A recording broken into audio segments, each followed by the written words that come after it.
Hey guys, and welcome to the live stream today. In this video, we're going to be talking about my experience at the International Window Film Conference and Tint-off that was held in West Palm Beach, Florida.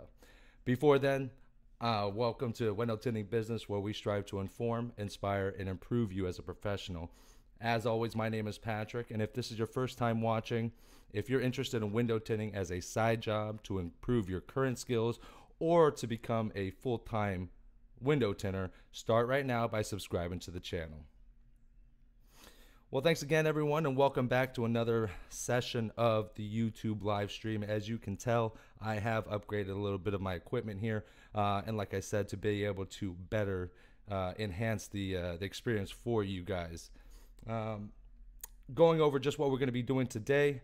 If you're just joining us, like I said, I'm going to be talking about my experience and my thoughts about the tint conference that was just held in West Palm Beach, Florida, and we'll go ahead and get some of the meat and potatoes out, like I always say, out for the people that are watching the rebroadcast. And if you're watching this live afterwards, if we have a little bit of time, then we'll be able to go ahead and go over some Q&As as well. Let's see here. Give it a moment, just one moment. If you're watching this live, just go ahead and take a moment to share the link, and then that way we can go ahead and get some more people in also. I'm not getting any sound. Lloyd, you're not getting any sound? Hold on one second.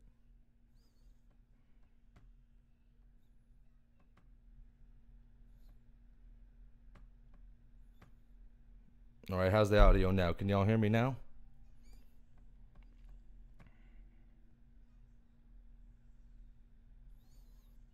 If the sound is good, just let me know in the comments, just so I am aware of it. If you guys have any problems with the audio or visual, just please let me know. That way I can make adjustments on my end.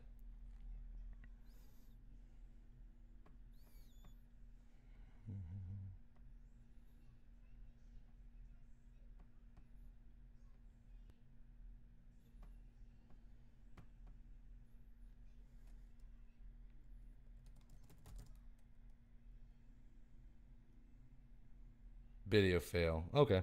Yeah, I'm sorry about the video. I'm running this in 720p, some low resolution. I should have strong enough internet to be able to pump out this live stream, but unfortunately I can't control everything. But I'm glad the sound is good.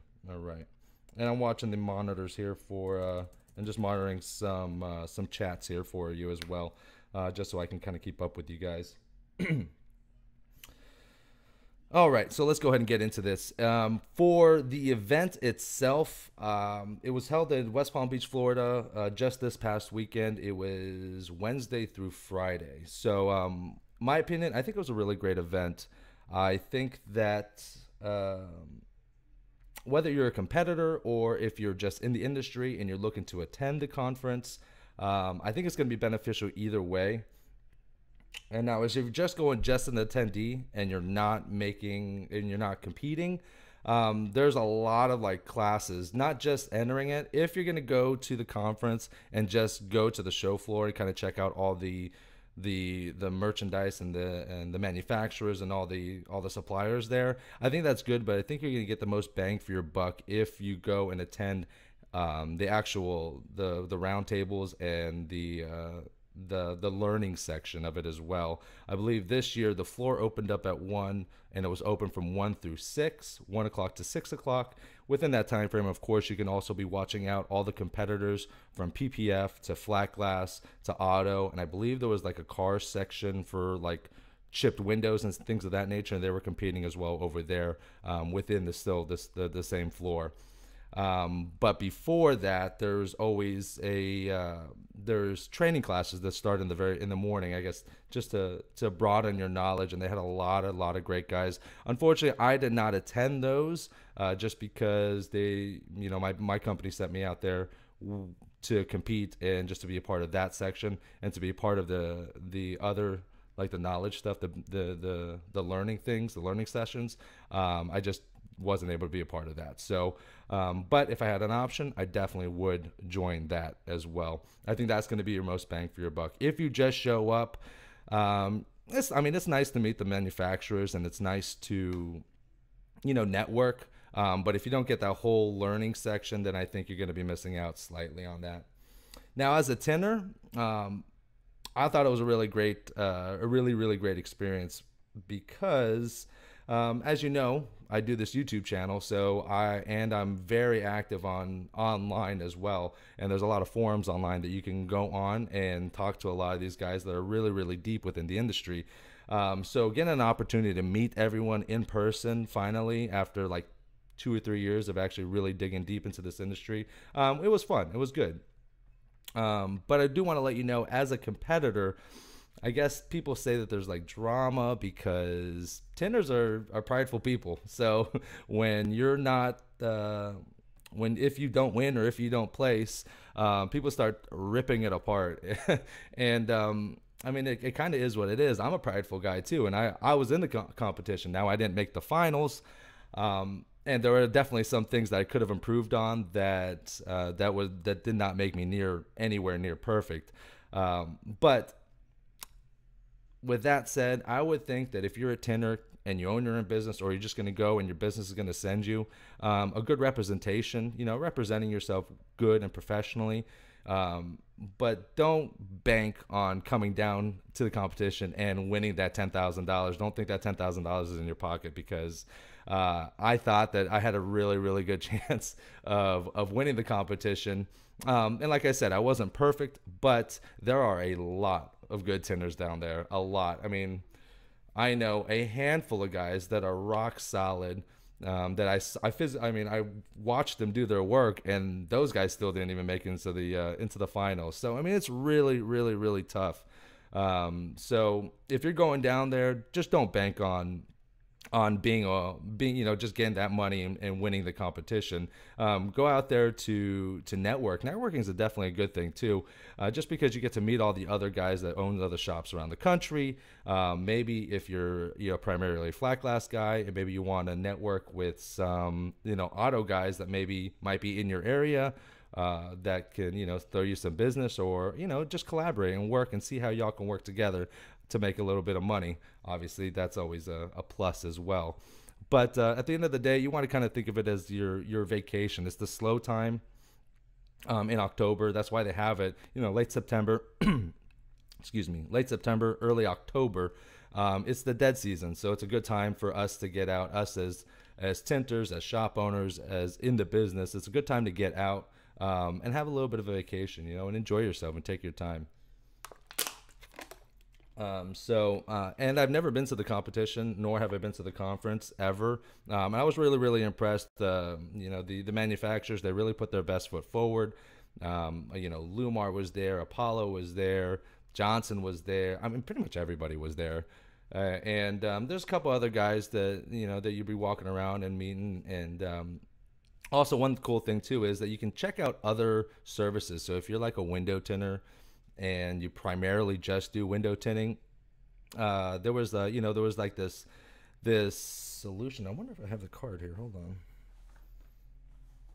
No, I don't have the card. But the product was basically a windshield service to be able to like super clean the windshield, and you'd be able to keep it like a 3-month maintenance on them and on the windshield, and to kind of build and add on services. So I mean, it's a good way to kind of figure out some add-ons. Another cool one I saw was window chip repair. I think they had a kit for like $900 or $800. But they said that the kit is good for like, I don't know, 150 repairs. And, on average, they said it was about $70 for insurance. So you're making a good $11,000 or $12,000 extra just on that set right there. So, I mean, adding on more services and being a little bit more diverse within the industry. Some people are busy enough and just like to tint, and some people kind of get a little bored about just straight tinting all day, every day, nothing else, and like to kind of change it up, just to change up the monotony. But I definitely think that is a plus, just adding on new things and other things to your services here. Let me see if I can see anything else here. I mean, just to pretty much close it off, what I recommend going, Yes and no. If you're a tinner, yeah, go down there, have some fun, meet some people, go out and rub elbows with the manufacturers and other people. But like I said, don't bank on making that money just off the competition. If you do, that's awesome. That's just that's gravy on the mashed potatoes. The whole point of it is to go down there and just have a good time. Some people think you got to go down there and win, and that's fine. But don't get your hopes up too much about it.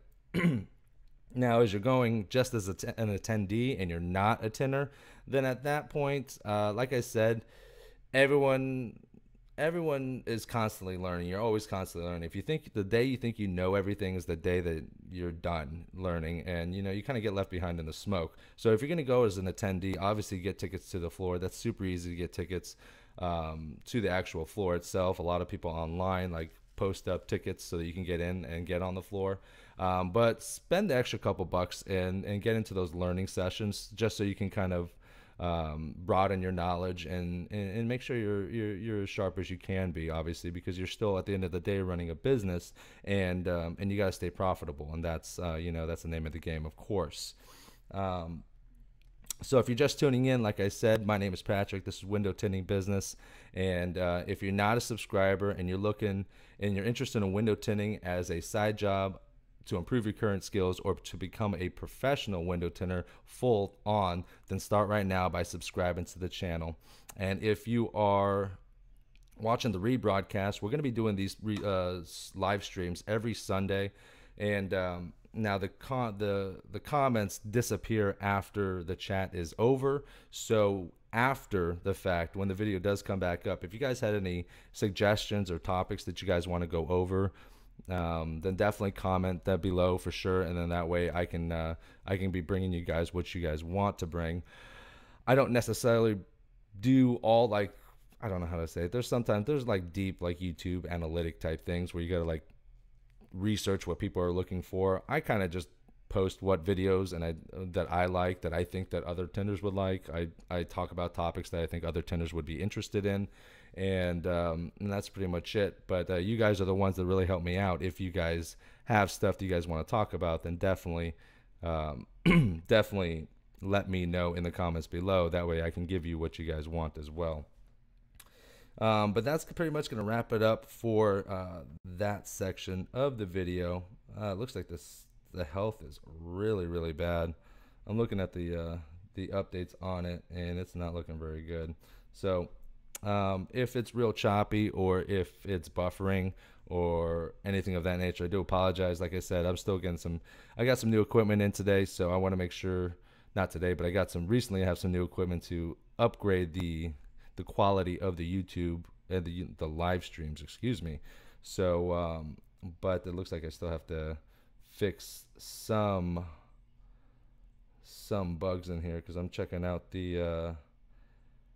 I'm checking it out online right now just to see the level of the strength and whatnot, and it is not going through. So I do apologize if the quality of the video isn't as great as it could be, and I'll be able to work on that and make sure make it a little bit better.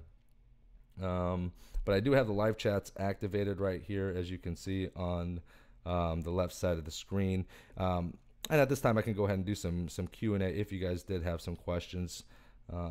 Steve Tribe, I see you up in here. All right. And then someone else. I'm going to go ahead and block and remove people here.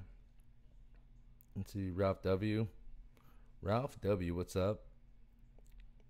I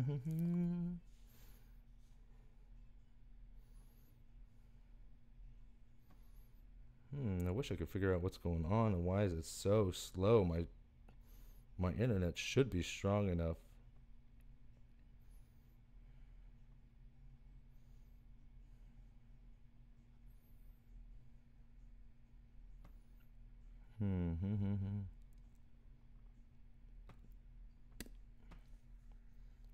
Shane Gray, hey, what's up? Thank you very much. I'll be putting out some new tutorials as well. I always try to put out some, either update some old videos, because I do have some really old videos that did not look very good. So I'm going to probably try to recreate them and bump up the quality of those videos as well. But Shane, thanks for watching. Thanks for subscribing. I'm just gonna leave it open for a couple more minutes if you guys had some questions or chats and such. I'm sure it's pretty obnoxious if the live stream is clipping or buffering or slow, so I do apologize about that. But we can go through the chats as well.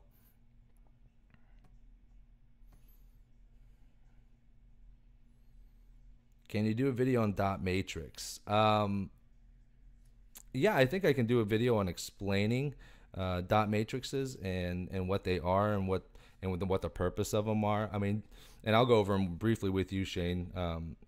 Shane, if you can hear me, you can see me. Tell me, let me know how the video quality is. If it's running slow or if you can't hear me, just let me know.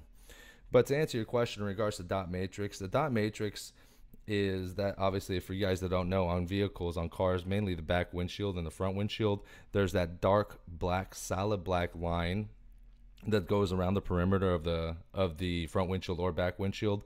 And what that is, that's actually a ceramic coating that's baked into the glass. The reason for that is that that the polyurethane that holds the glass in needs to be protected from the light and the UVs. So that's what that's there for. And and if it wasn't there, then you'd obviously be able to see the glue that holds the windshield or back window in, and it wouldn't look very good. Plus, the light would eventually break down the glue, and it would it would fall out essentially. So so that's what that is there for. The actual dots itself, those have no purpose whatsoever. The only reason why that they're there is for aesthetic purposes, so that you don't see a dark black line going straight to like nothing, no dots at all. So it's supposed to be for aesthetic purposes. To just it just smoothly goes from solid black to a clear piece of glass. In regards to super slow. Sorry. I'll make sure to check I'll double check my internet and see what's going on and why it's running so slow. But hopefully the audio is good. And to finish off the dot matrix, really, to be honest, just scrub and clean the best you can. I really wouldn't use a razor blade. Not that you're going to take them off, but a razor blade doesn't really get into those nooks and crannies. So I would either get some steel wool or just a regular scrub pad, and then just scrub, and get those as clean as possible. And then what you could do is, after you install the film, either on the back or on the front, then you can maybe just throw it outside into the sun for a little bit and try to get some of that residual moisture out, and then go around the edges again to push out any more air, or try to lay that film down a little bit more on the glass